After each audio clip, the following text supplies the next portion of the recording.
Je vais vous montrer la réalisation de l'effet glitch à base de précomposition, donc ce qui permet de voir également les effets avec des calques de référence, et dans le système de précomposition de pouvoir utiliser les objets graphiques essentiels, qui nous permettra d'avoir une seule précomposition, mais qui sera calculée différemment pour avoir un décalage au niveau du bruit fractal, donc qui provoque la dispersion des pixels. Donc je vous montre ça, ça va être assez rapide. Donc je crée ma nouvelle composition, je vais l'appeler glitch. Donc ça sera ma composition finale. Depuis cette composition, je remonterai par précomposition pour créer les deux étapes précédentes. Pour faire le test, on va tout simplement créer un calque de texte où on va écrire glitch. Donc ça, ce sera ma source. Donc plus tard, on pourra remplacer ça par une image ou les logos, ce que l'on veut. Donc je vais isoler ce calque-là en cliquant dessus et en le précomposant. Comme ça, je pourrai retourner après dans cette précomposition pour changer le texte ou mettre autre chose à la place. Donc je clique sur précomposition.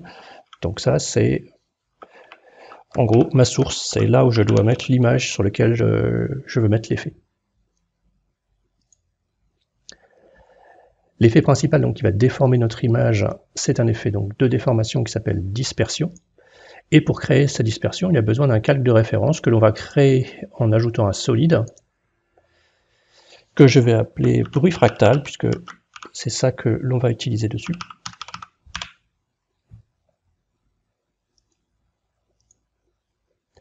Le bruit fractal, il est dans la catégorie bruit et grain. Pour faire un effet de déformation, donc qui va se baser sur ce motif, on va utiliser un motif avec plutôt un type de bruit avec des blocs. Un peu moins compliqué, donc on va passer à 3 au niveau de la complexité. Dans les transformations, on décoche échelle uniforme, ce qui me permet de déformer horizontalement le bruit fractal pour créer des bandes beaucoup plus larges que hautes. Donc ce calque-là, je le mets en dessous ma source pour pouvoir retrouver mon texte. Je sélectionne le calque donc de source, et maintenant je peux lui indiquer qu'en calque de référence, je veux le bruit fractal pour créer ma déformation.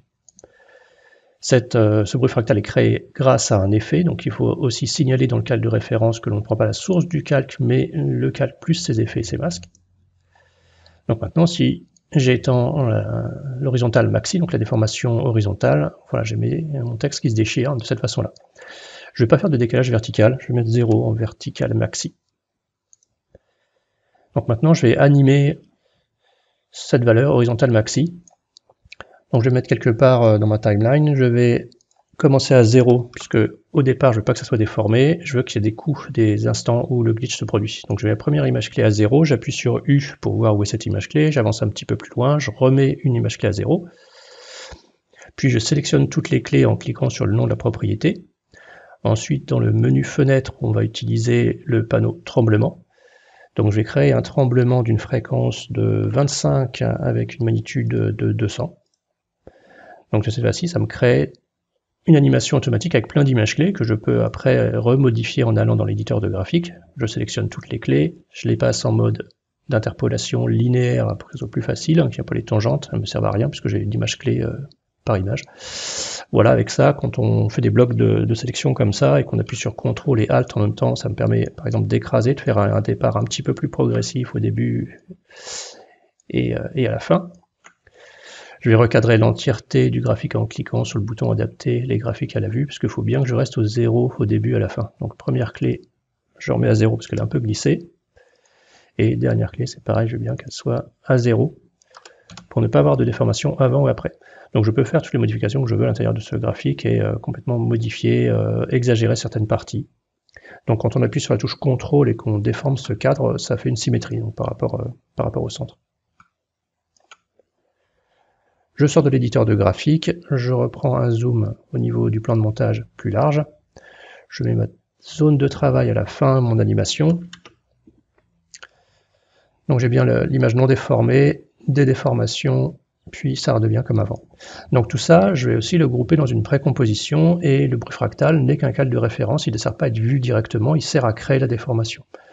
Donc pour ne pas le voir quand je vais le précomposer, je vais le basculer en calque repère. Donc je vais dans le menu calque, je sélectionne bien mon calque bruit fractal et je clique sur calque repère. Maintenant, ça a pour conséquence que si je sélectionne tout pour précomposer, je ne vais plus voir le bruit fractal, et comme ça je peux le laisser visible quand j'ai besoin de retourner dans cette précomp. Je fais un clic droit sur mes deux calques sélectionnés en même temps, je clique sur précomposition, donc ça fera une étape intermédiaire entre la précomposition source et glitch, ça va s'intercaler entre les deux. Je vais l'appeler dispersion.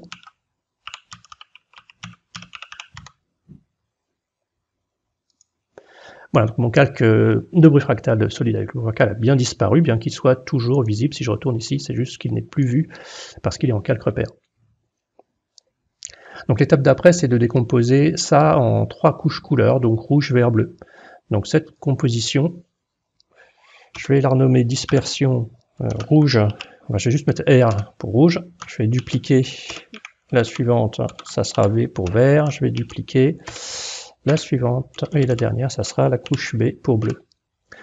Donc sur ces 3 couches-là, je vais ajouter un décalage de couches pour pouvoir sélectionner qu'une seule couche. Donc c'est dans Canal, décalage des couches. Mes 3 cales sont sélectionnés, je double-clique dessus, ça me met le même effet partout. Je désélectionne pour pouvoir faire des réglages différenciés. Donc sur dispersion B, je vais désactiver les autres couches que le bleu, donc rouge sur néant, vert sur néant. Je reste que le bleu.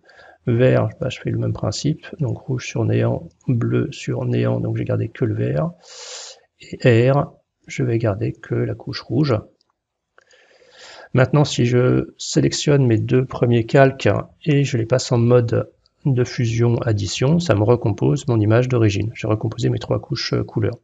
Mais s'il y a un décalage, que ce soit un décalage spatial comme ça, ou un décalage temporel, on voit bien que les couches sont additionnées, mais ça reproduit l'image d'origine uniquement si elles sont exactement identiques.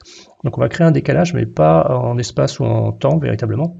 On va aller modifier un réglage dans la composition de départ et on va pouvoir avoir des réglages différents grâce aux objets graphiques essentiels. Donc il y a un panneau que l'on peut trouver également en passant par là, les objets graphiques essentiels, mais vous n'avez même pas besoin d'aller chercher, il va venir tout seul.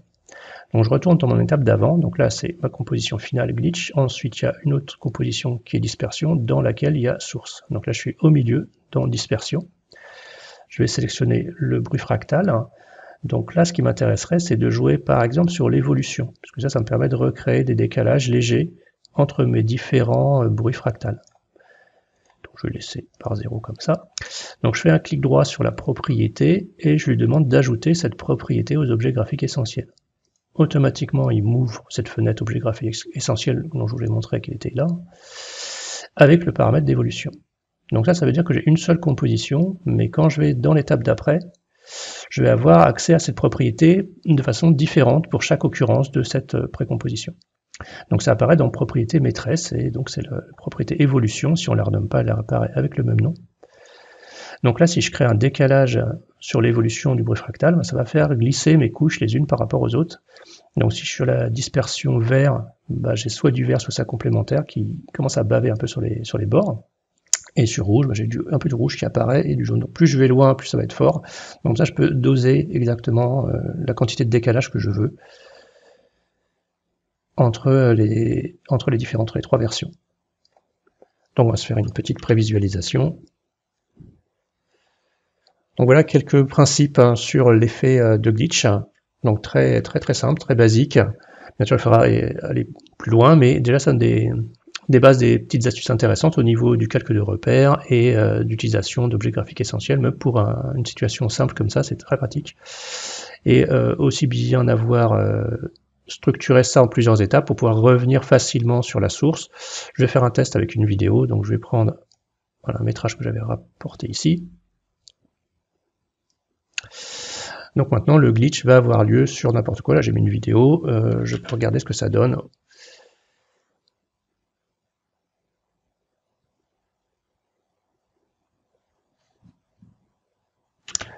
Voilà, c'est tout ce que je voulais vous montrer. J'espère que ça vous aura appris quelques petites choses et à bientôt pour un prochain tuto.